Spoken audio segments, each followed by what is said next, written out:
Son illər süni intellektin inkişafı texnologiya tarixində dönüş nöqtəsi sayılır. Bu texnologiya artıq yalnız laboratoriyalarda yox, gündəlik həyatın hər sahəsində öz yerini tapıb.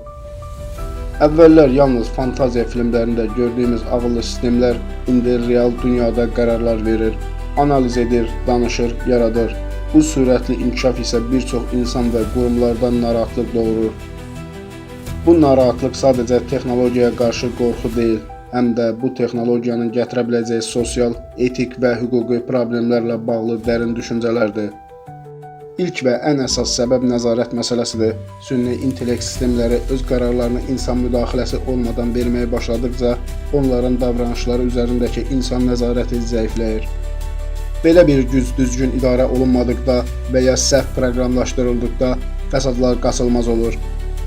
Süni intellekt nə qədər ağıllı olsa da, məqsədləri və əxlaqi dəyərləri insan kimi dərk edə bilmir. Bu isə onun qərarlarının insanlara zidd nəticələr doğurmasına səbəb ola bilər. İkinci əsas faktor əmək bazarına təsirdir. Çünki süni intellekt bir çox peşə sahələrini əvəz etməyə başlayıb. Artıq nəqliyyat, mühasibatlıq, tərcümə, qrafik dizaynı kimi sahələrdə insan əməyinə olan tələbat azalır. Bu isə milyonlarla insanın iş yerini itirməsi, iqtisadi qeyri-sabitlik və sosial narazılıq kimi nəticələr doğurur. Yeni texnologiyalar yeni imkanlar yaratsa da, onların gətirdiyi dəyişikliklərə uyğunlaşmaq hər kəs üçün asan olmur. Etik və hüquqi məsələlərdə də ciddi narahatlıq yaradır. Çünki süni intellekt səhv qərar verdikdə, bu məsuliyyətin kimə aid olduğu hələ də aydın deyil.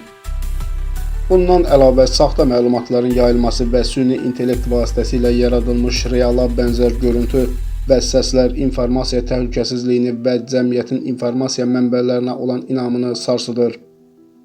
Daha bir narahatlıq sahəsi süni intellekt silahlandırılmasıdır. Bəzi ölkələr avtonom döyüş sistemləri üzərində işləyir.